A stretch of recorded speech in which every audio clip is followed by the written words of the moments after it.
is with Annette Ferguson. Viewers, listeners, once again, a pleasant Thursday evening to you. It is March the 10th, 2022. And before I get into the myth of the program here this evening, I wish to, do some small things before. So that being said, I want to extend birth anniversary greetings to those of you who might have celebrated or is celebrating a birthday today during the course of the week. We'll be doing so over the weekend. A happy, happy birth anniversary to you.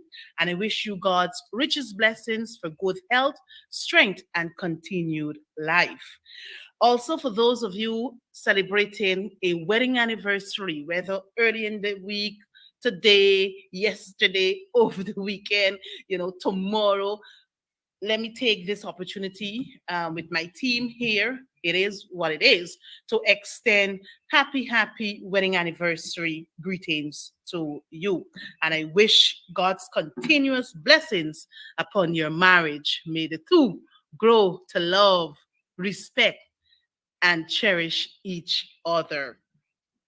Also, I want to extend some, death anniversary, um, or for want of a better word, extend some condolences, a few condolences to the relatives of Miss Anne Messiah, a former employee of the National Insurance Scheme. Um, Also, she was involved in community work in her in the area that she resides, that's the Border District.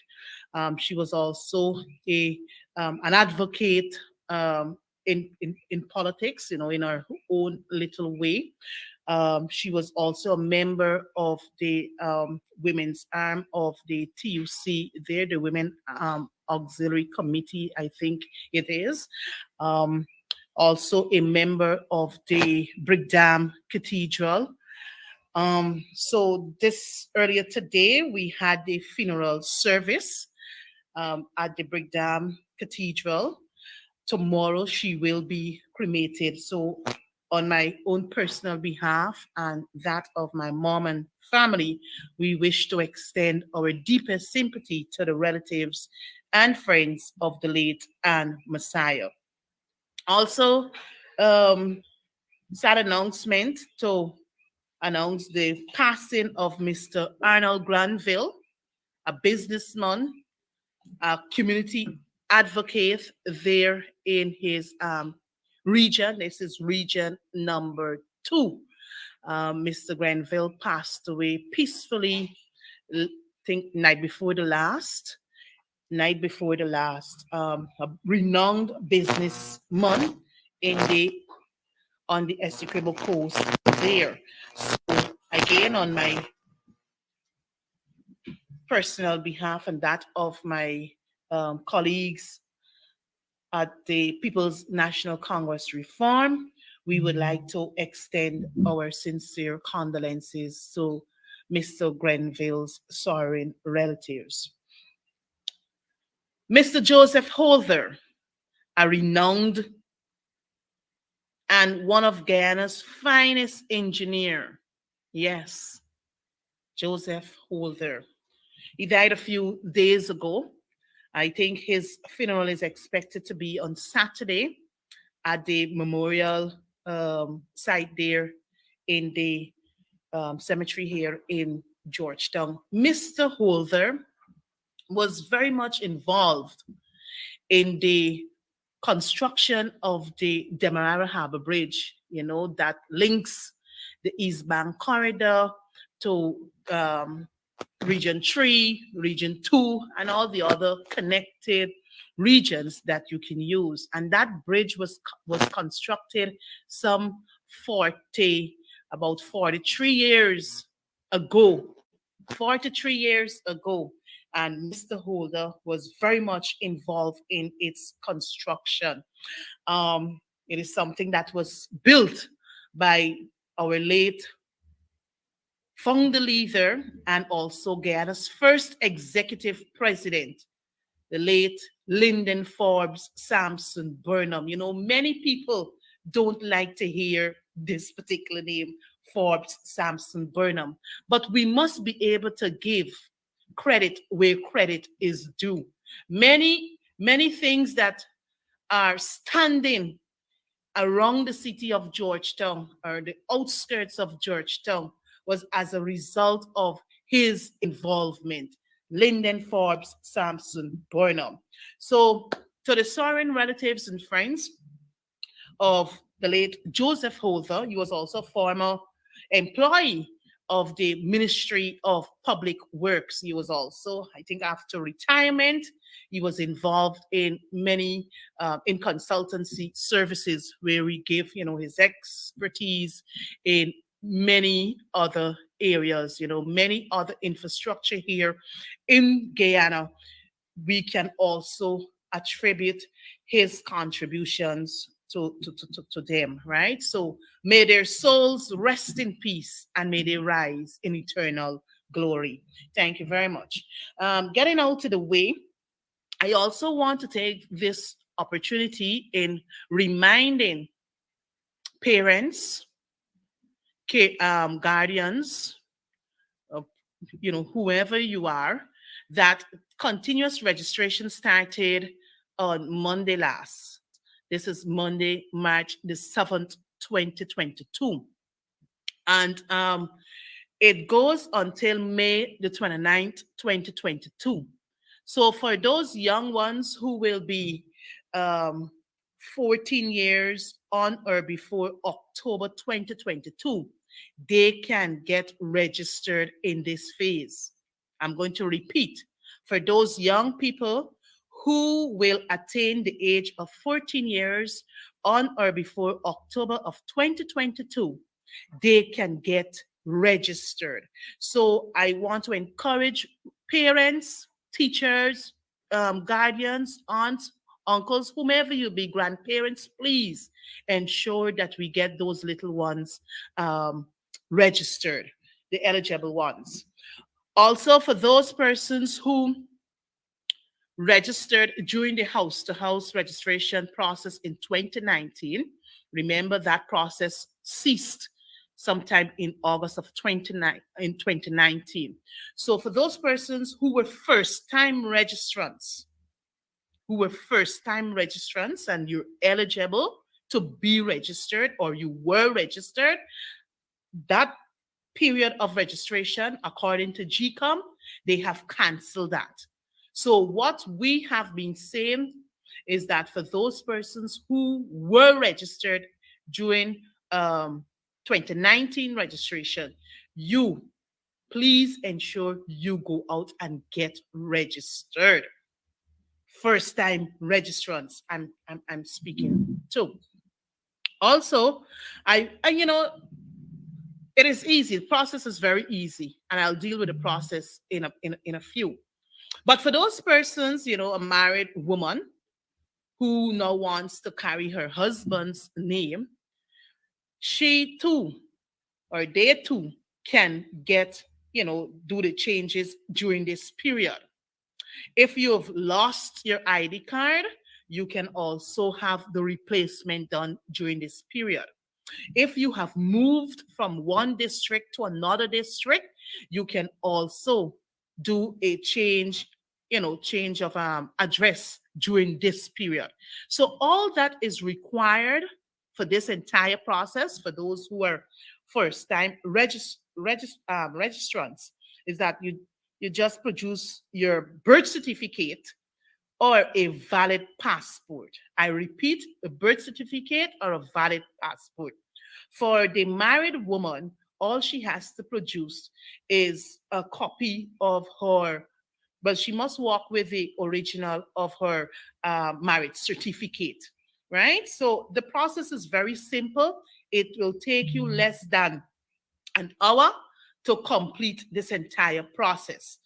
GCOM offices across the country are currently working Mondays to Fridays, 8 a.m. in the morning to um, 18 hours in the evening, or 8 a.m. in the morning to 6 p.m. in the evenings, Monday to Friday. Saturdays and Sundays, it's from 10 a.m. in the morning to 2 p.m. in the afternoon. I repeat, 10 a.m. in the morning to 2 p.m. in the afternoon. So please ensure that you visit the offices in your district. For those of you living in Georgetown proper, we have, I think it's about 4 offices, if my memory serves me accurate. You have, for those residing in South Georgetown, where the east, you know, west, north Rumveld, South Georgetown. The office that will service you, the GCOM office that will be servicing you, will be the office on Mandela Avenue. Mandela Avenue, the Transfiguration compound there, where the Transfiguration Church is, opposite KFC or Texaco gas station. So that particular office service South Georgetown. Then you have Sherry Street, William and Sherry Street. So persons living within that catchment area, you have that GCOM office there is to your disposal, right? Sheriff and Mandela. Sheriff and I'm sorry, William Streets, Georgetown. Then you have on Church Street. This is just opposite the Austin Books Service there. Church Street office. They service the North Georgetown area to some extent. The North Georgetown area to some extent. Then you have the Crow Street branch. You know where Metro is? Above Metro there's the other office that can service, persons within that catchment area. So I want to encourage each and every eligible registrant to go out and get registered. I must let you know, and also to remind you that we heard the position by the APNU AFC. You also heard the position by the People's National Congress Reform. Just Tuesday of this week, we had, during our press conference, we would have made it absolutely clear that I think it's about 6 pointers we would have highlighted. And though we are not in favor of what is happening, because our position is that you must have house-to-house registration to ensure that the voters list is clean, because the voters list is a major problem. We all are aware what transpired in March of 2020. You had a voters list of 660,000 names on that list. 660,000. Now you have, new persons will now be registering. So I guess that figure will now go up.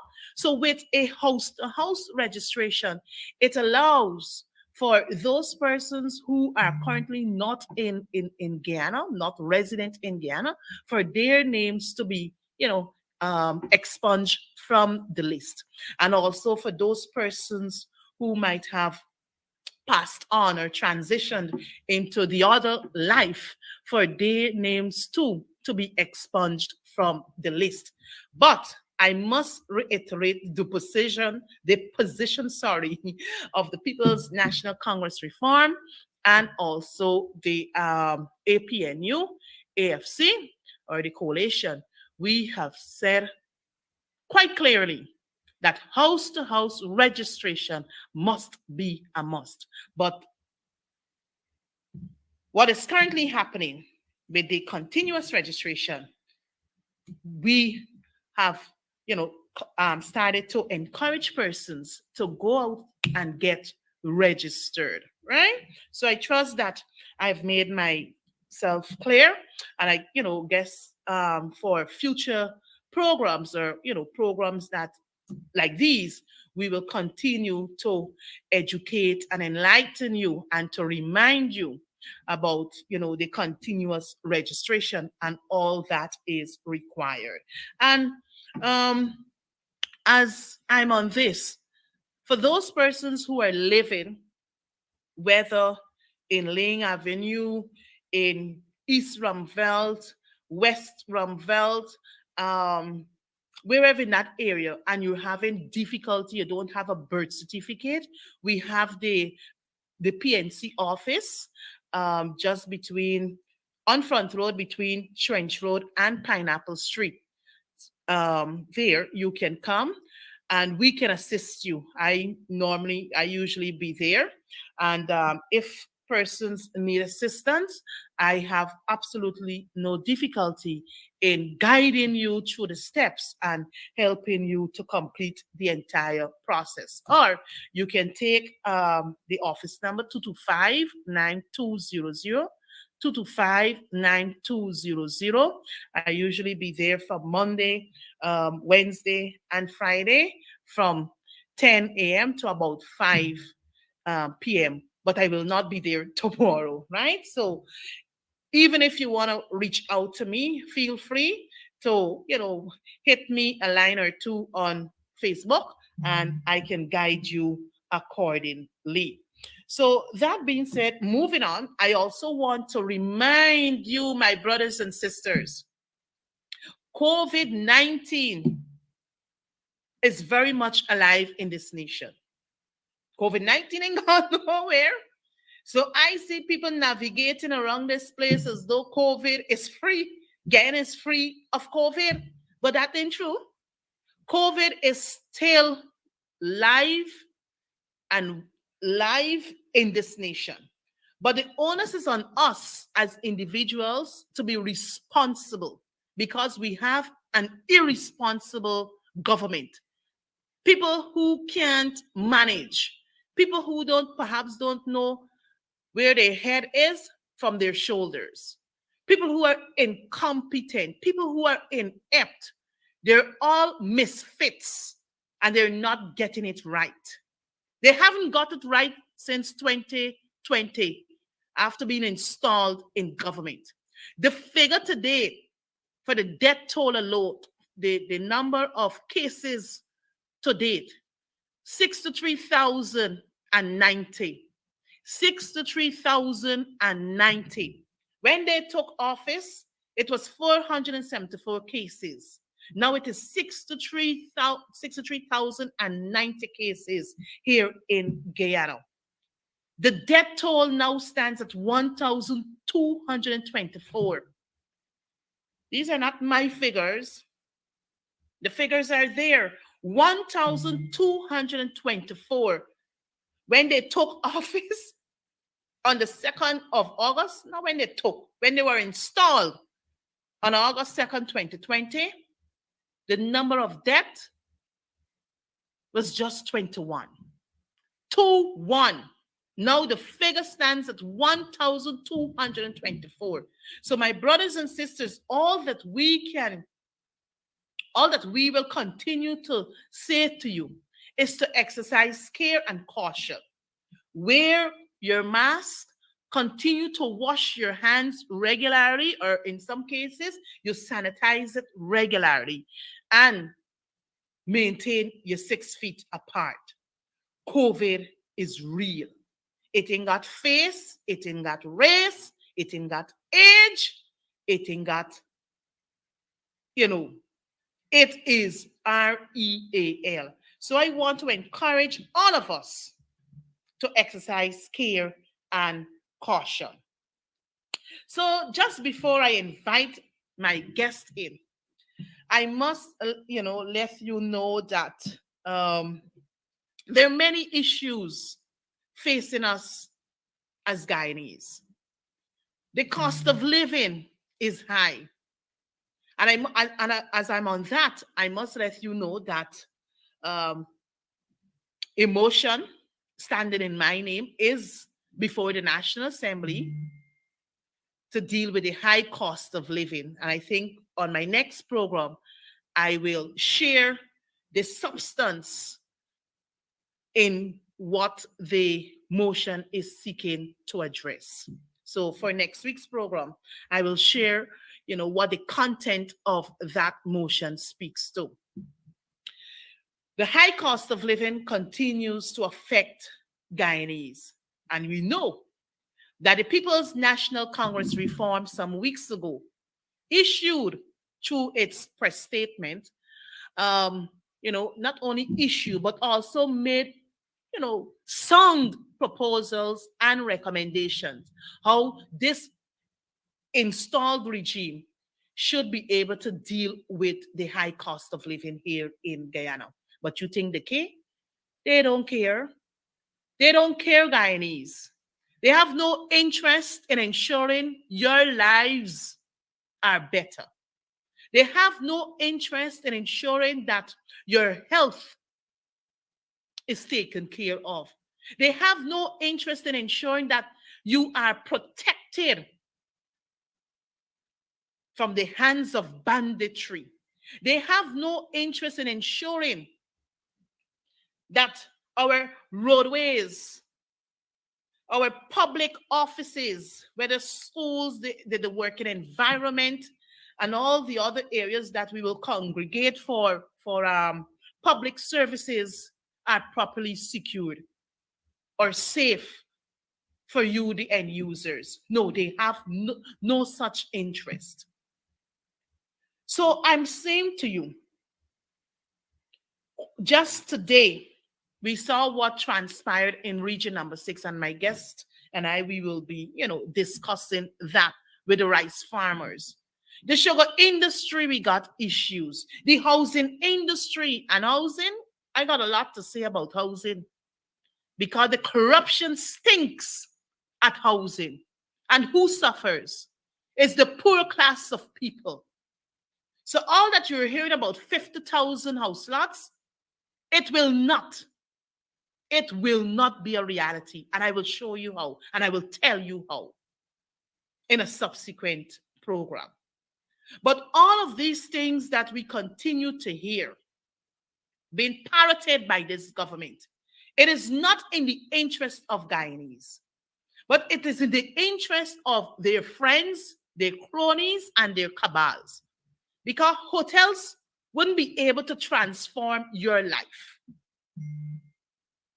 Building of, as I said, big hotels and all the fancy things that they're speaking about will not transform your life.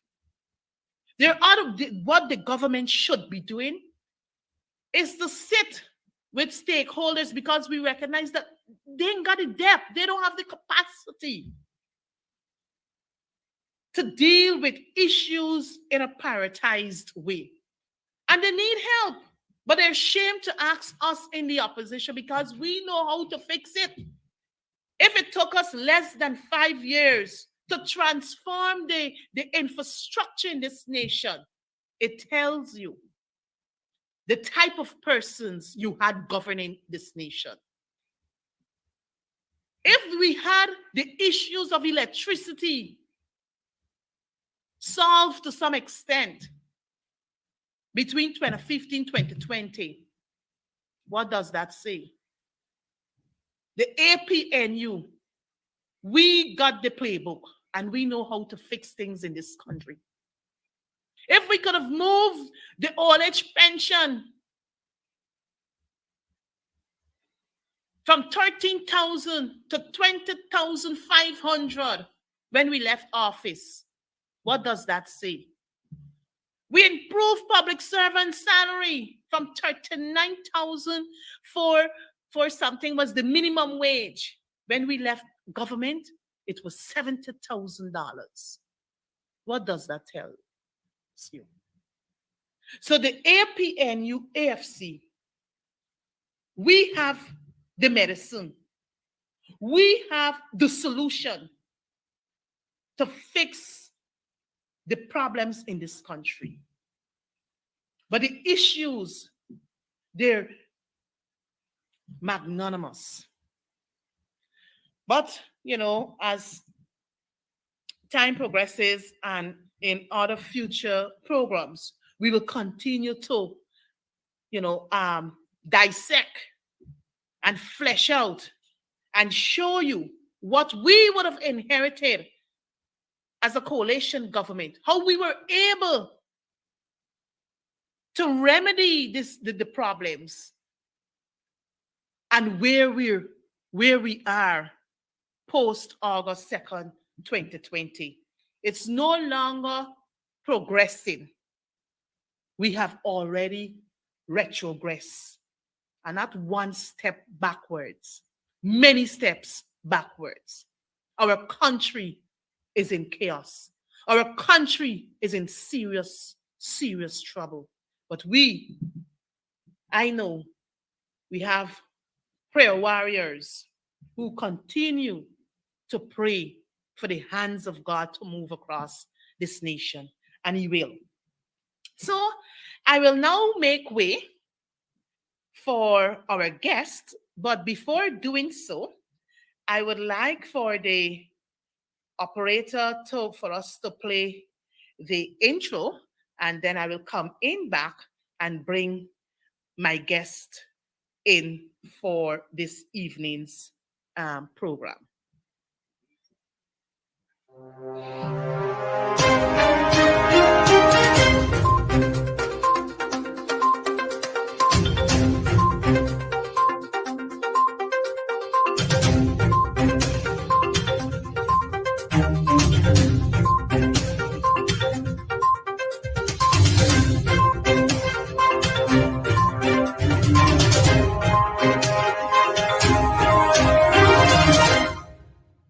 Let's welcome our host for It Is What It Is, Annette Ferguson.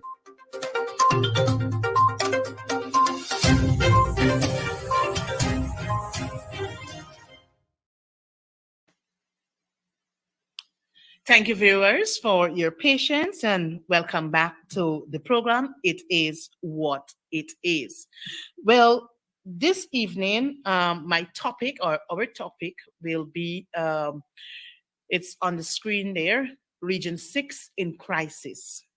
Region 6 in crisis. And to lead us in the discussion, I don't think he's much of a stranger to some of us, or many of us. His name is no other than Kirk Fraser, out from region number 6, East Quarantine, Berbice. A teacher by profession, a community worker, a counselor there at the New Amsterdam municipality. Um, municipality, and he's also party in the sense of the People's National Congress Reform, regional chairman for region number 6. Viewers, ladies and gentlemen, I give to you Mr. Kirk Fraser. Hi, good night, Annette, and good night to your viewers. A pleasant evening to you, Mr. Kirk. How are you? Well, I'm not doing so well.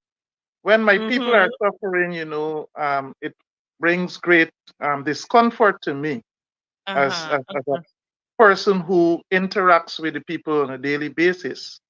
So, as you would have said earlier, Region 6 is in a real crisis. Yes, yes. Well, even before I give you the floor to, probably give a brief intro of yourself, let me take this opportunity in welcoming you to my program. This is it is what it is. I guess you're familiar with Across the Waves. So I've actually rebranded the program. So the new name for the program now, it is what it is with Annette. So I want to welcome you to this program. I trust it wouldn't be your first appearance here. You're always welcome to be here so that we can continue highlighting some of the issues in your region. So, Mr. Fraser, I will ask of you to give us a brief, background of who Mr. Fraser is. Okay, well, I am Kirk Fraser. I am a Mhm. teacher by profession. I am in the teaching service for the last 29 years. Since I would have Wow. concluded secondary education, my head teacher at the time said to me that, you need to give back some service to your school. And as a result Mhm. of that, I enter into the teaching profession. Today, I am a teacher at Borbies High School, a graduate Mhm. senior master, um, just doing what I enjoy doing, which is teaching, which I have made my career for the last Mhm. 29 years. Okay, thank you very much. Well, I am happy that you have chosen the teaching profession as your career path because this particular profession always attract the female gender. So it is good when we can have the male gender being a part of the profession because you help to aid the women in bringing certain discipline to the students, whether students or pupils, more so the male students and pupils. So I want to thank you for your 29 years of service to the teaching profession, and I trust that you will continue to serve with great and high distinction. Well, apart from your profession, Kirk, I know that you're involved in community work. You're also a counselor there at the New Amsterdam municipality. So perhaps you can, in a minute or two, or a minute and a half to two, you can share with us, what you have been doing outside of your profession. Well, and basically, in my community, I was given the opportunity to serve at the local level in Mhm. 2016 when the then coalition government was elected.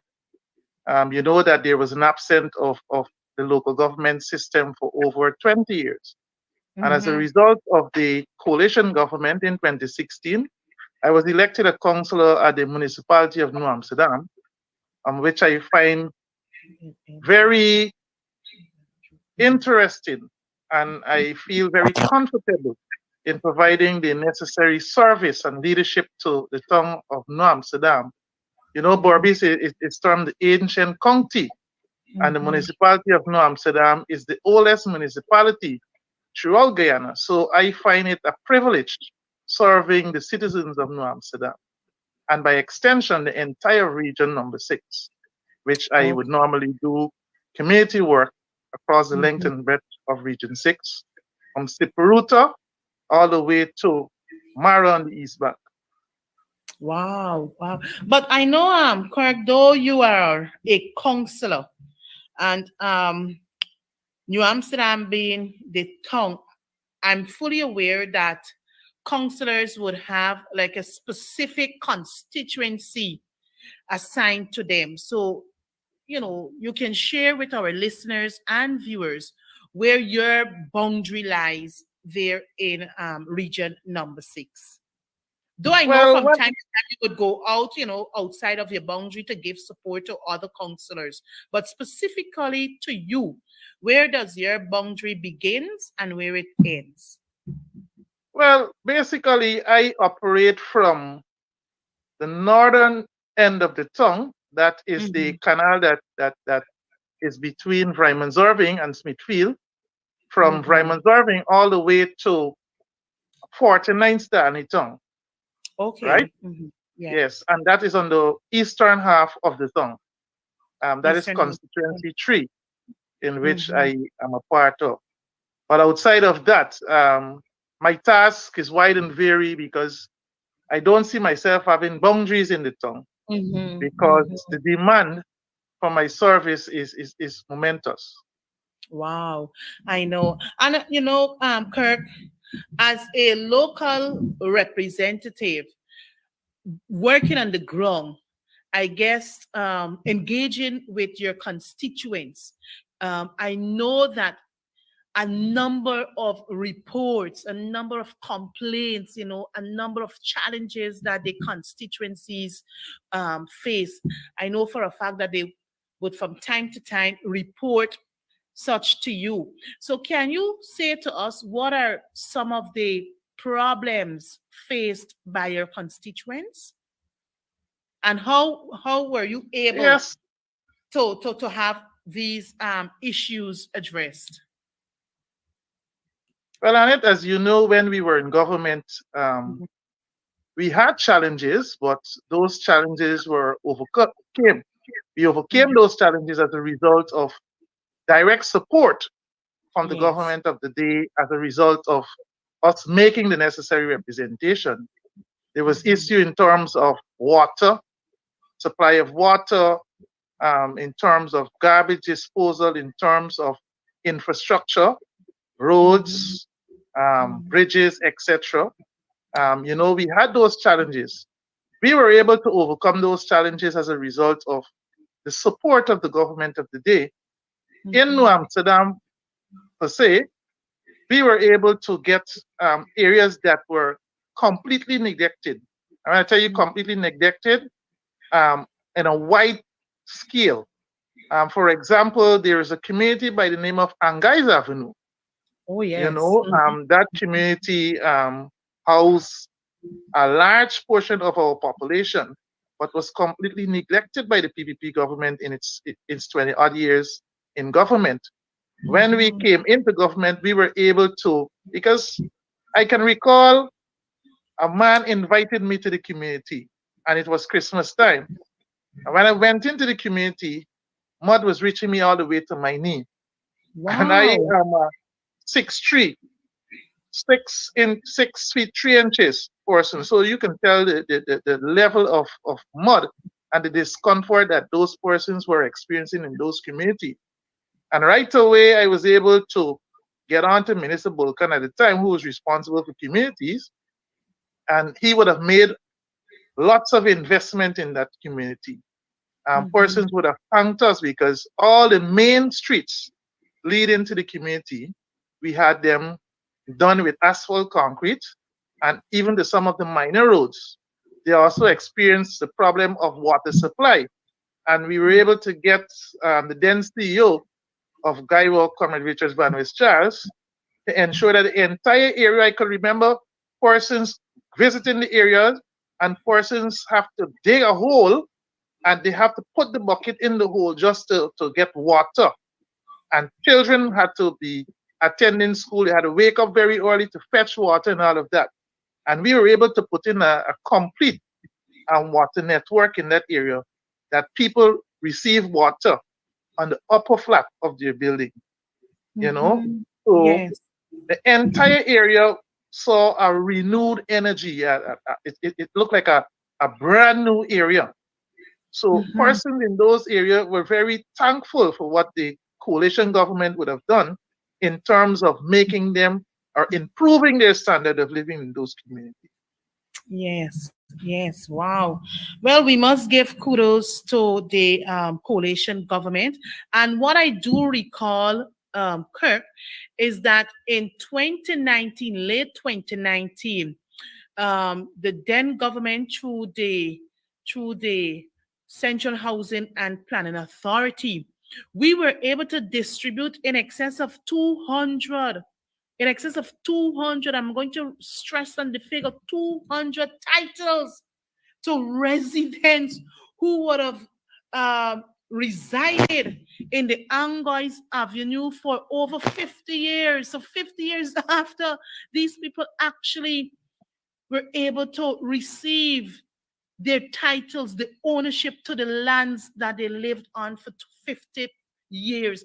It clearly was saying to us that the People's Progressive Party Civic was not a government for all Guyana.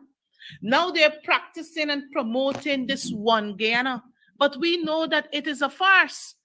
It is far from it is far from what the one Guyana should look like, because every day, Kirk, we got reports. And I guess as a counselor, as a community worker, being on the ground, even as a teacher, parents, the people in your constituencies would have reported to you that one, many of them did not receive the 25,000 cash grant. Am I correct? Two, Indeed. two from the $10 billion that were given, that was actually approved in the National Assembly in 2021 as a supplementary provision. They came to the National Assembly saying that because of the flooding across the nation, that they were going from the $10 billion, farmers, whether cash crop farmers, poultry rearers, they were going to receive some amount of money. And we got reports that many people, and I know for a fact that even that in Region 6 too, you receive reports. Would you like to share quickly with us whether you're still receiving reports to that effect? Annette, don't be fooled by the rhetoric or the narrative of the PPP, which state that there is a one Guyana concept that in which they are promoting. There is no one Guyana, there is two Guyana. There is one Guyana that they looks after, and the other Guyana is neglected. I would say this because of the reports that I received. And as you spoke about the cash grant and the flood relief, to date, in some communities, the community of Manchester, Liverpool, Lancaster, Eversham, Firish, Sanford, Lighton, those persons still had to receive the grants or their flood relief.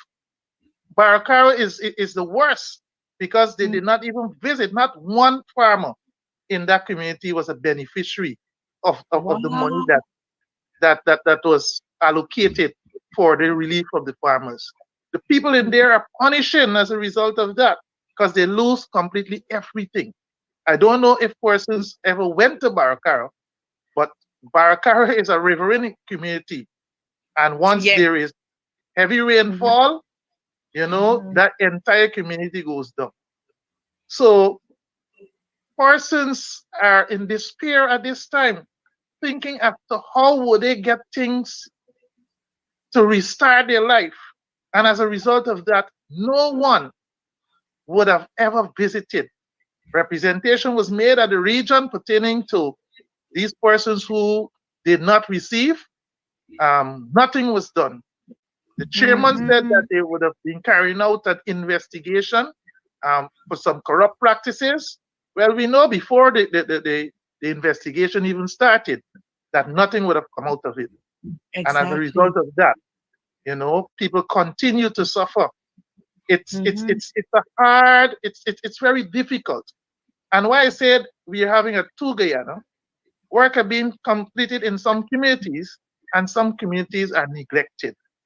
Some of the community I highlighted, farmers are complaining about clogged canals, the access dam to their farms and so on in need of repair and so on. Nothing is being done.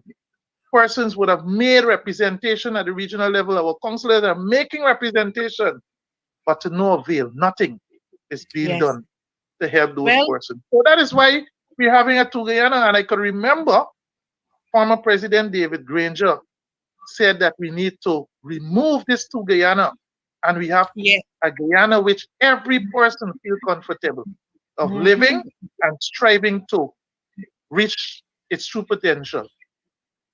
Exactly. Well said, Councillor Fraser. But I will say it boldly. If you don't want to put it boldly and you want to, color it and make it up, I wouldn't.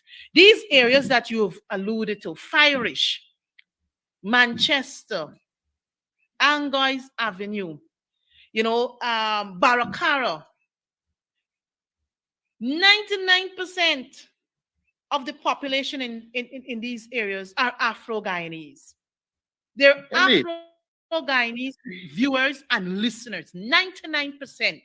And it is, I don't know what word to use to describe this regime. They haven't changed from their old habits. And for me, all that I've seen thus far, what they have started and what they continue to do is to exercise some degree of vindictiveness. wickedness being um, meted out to certain ethnicity here in Guyana. And that is why it is time for these communities to come together, speak out, and condemn the government for what they are doing. It is not right. Every Guyanese must be able to benefit from the patrimony of this nation. But you know what, Kirk? Time, I have about 9 minutes remaining on the program. And I want to get in a few images so that we can speak to it. I recall, and you alluded to earlier in your opening remarks, since 2016, you've seen the transformation in many constituencies there in region number 6. But what I recall in 2018, in 20, well, even before 2015, you would recall that the then opposition had moved a motion. I think it was Honorable Joseph Harmon who had moved the motion calling for a reduction in the fares of the Berbice crossing. That motion was successfully passed in the National Assembly because we had the majority then. But you know what? The resolution was not signed on by the then President Ramatar so that, the necessary actions could have been taken. But when we went into government in 2015, we started the process. And people complained bitterly. The commuters, the minibus operators, they complained bitterly about the high rates that they were forced to pay. And what we did, because we lowered the rates, and we had the Ministry of Public Infrastructure, 2 brand new speedboats at the tune, because I was integrally involved in the whole process. And the operator will bring up the images where we had the commissioning of these 2 boats, Blessed 1 and Blessed 2, where commuters were using these vessels from regions 5 and 6, nurses, school students, workers. This is what has happened since the government changed. Correct? It cost the coalition government $20 million because each vessel was 10 million Guyana dollars. $20 million to get these boats up and running without any and everybody was happy. When the PPP came in 2020, this is what they've done. They pulled those boats, they got them parked up somewhere, but you're the better person to speak to it. So I'll invite you to take the floor. Yes, Annette. Soon as the government get into power, I don't think it was 3 days after, but those boats were pulled from the water and placed on the New Amsterdam Stelling, which create hardship for the persons from Region 5 who work and who attend school in Region 6. Quite recently, I think it was yesterday morning, as a student came in at 10:15. When I asked the child, what is the reason for her being so late? The child said, sir, the bridge was closed and we had to wait until the bridge was open. The alternative that they had was taken away by the PPP in order to satisfy the persons who own the bridge. So as a result of that, you find that it's very difficult, it's very costly for those persons who live in West Berbice to get to work in New Amsterdam, because the minibuses, the fare is very high and exorbitant. And when you check it, if you check $300 a day or $600 a day, times 5, 6 5 is 30. You understand me? How much money would they have to dispose on the other areas of life that they have to tend to in the absent outside of the transportation costs? So it's burdensome again. We find that some children are probably don't even come to school as a result of them not having the passage to reach the school. I can recall that boat, I think it was $60 the students used to pay, and they were able to get off the boat, get to school on time, get back home on time. Now it's very hard, it's difficult times. Parents are reeling. Everything in the supermarket is up. The cost of living is sky high. So I find it very difficult. I feel saddened for my people because of what is going on. These policies that these people implement is more or less to cripple the ordinary people and allow the rich people to get away with all the money and everything that benefits them. The ordinary people are suffering. Some days person call me or text me to tell me that, sir, I need some help. I don't have rice, I don't have this, I don't have that. But I'm a teacher, only a teacher. But when I can assist, I assist. But it's very difficult for people, ordinary Guyanese, to survive in this country. I know. Thank you very much for the update, Councillor Fraser. So the boats, they still remain, not in use on the they're still on the they're still in there at the but moment. I would like to. Yes, Councillor Kirk, you can continue. Yes, Annette. We have a difficulty in this region. There are a number of irregularities that are going on in this region. There are a number of projects that are being stymied that the government would have inherited from the coalition government.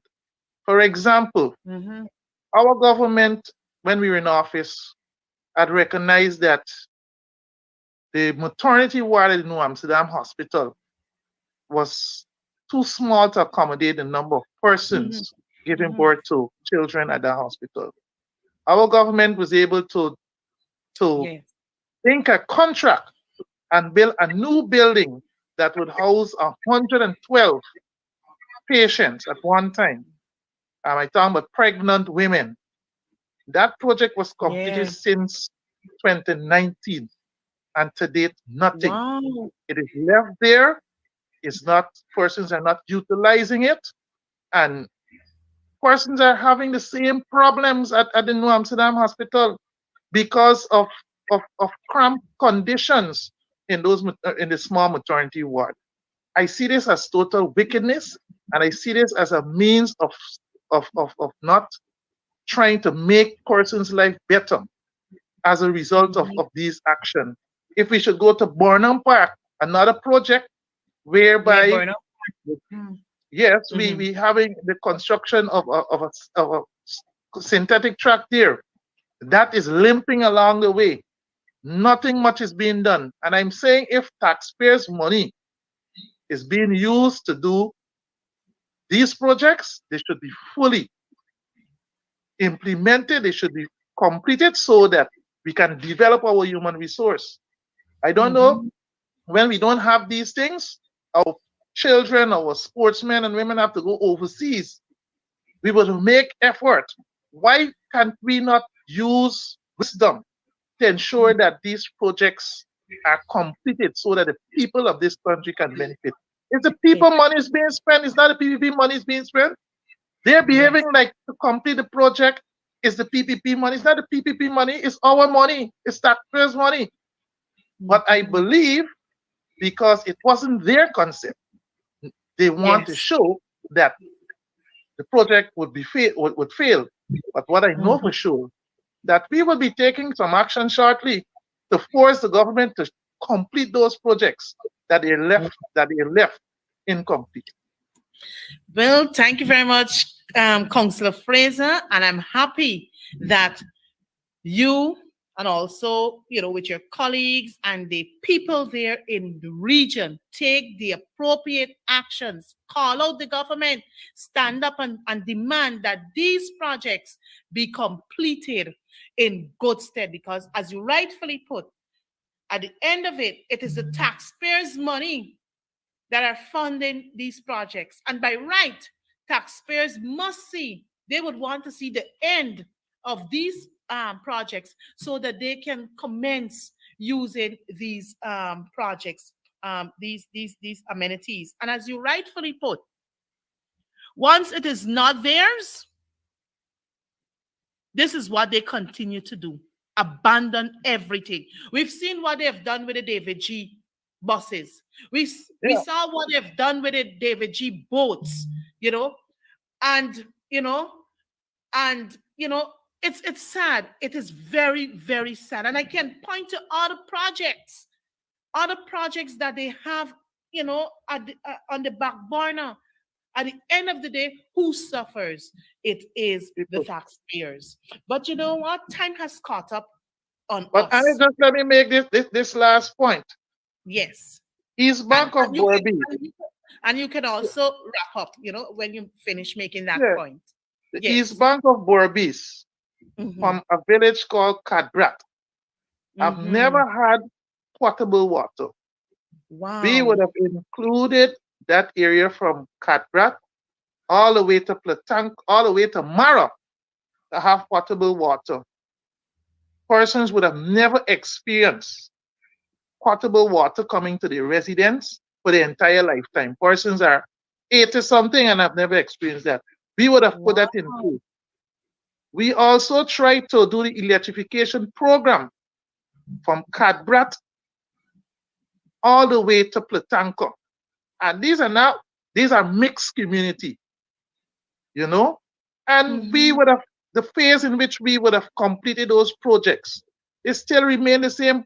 Persons are 80 something and never had electricity in Lightong to Wow. Platanko. Those Mm-hmm. projects are abundant. The infrastructure is there, the post is there, the wires are there, but the connection from the post to the residents are totally absent. It is Wow. abandoned. This Imagine is you're doing your own people like this.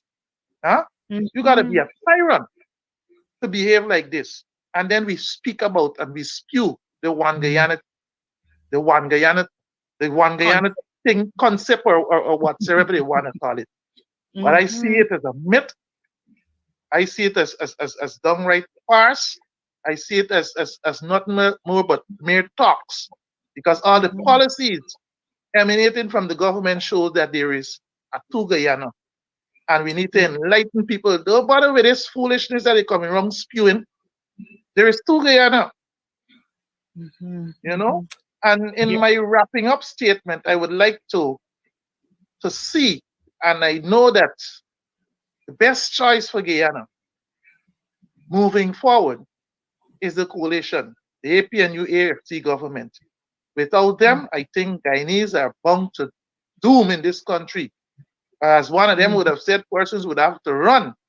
We've already see the nurses from the New Amsterdam hospital, all the staff nurse, they're out in their Mhm. numbers. The hospital Mhm. is being managed by persons, the wards are being managed by persons who are not even qualified to manage those wards. So Wow. I would implore on my Guyanese brothers and sisters to ensure that they go out, their children, those who would attain the age of 18, to ensure that they register so that we can get rid of this tyranny of a Mhm. government that we Mhm. are experiencing today. Yes. Thank you very much, Councillor Fraser. I think you have said a mouthful, and I cannot disagree with you. Indeed, we are seeing two Guyanas. Um, Indeed, the best choice for Guyana is the coalition. And it is sad to see the attrition of our well qualified people. This is not looking or sounding good for our nation, because the wealth of our nation depends on the health of our nation. And if our people continue, to live for greater pastures, it is the ordinary people who are suffering. My dear comrade, you will agree with me that you will agree with me. You ought to bring him back. You will agree with me that we must have a part two of to expose the crisis there in region number 6. I want to thank my guest because time has caught up on us. So, Kirk, I want to thank you very, very much for taking, your time out from your busy schedule in joining me here on it. It is what it is to bring enlightenment and to educate and also to expose to our people what this tyranny of a government is doing to us as a people and to our nation by extent. Councillor Fraser, it is time. I trust you will join your voice with me to say to Guyanese, to call upon them to join in unity, because in unity there is strength to say that we had enough. Enough. Enough is enough Enough. with this wicked and vindictive cabal. Once again, thank you for being here with me. I also want to thank our viewers, and I do look forward to them joining us next week for another program of It Is What It Is. May God richly bless us. May God richly bless our beautiful nation, Guyana. Thank you very much.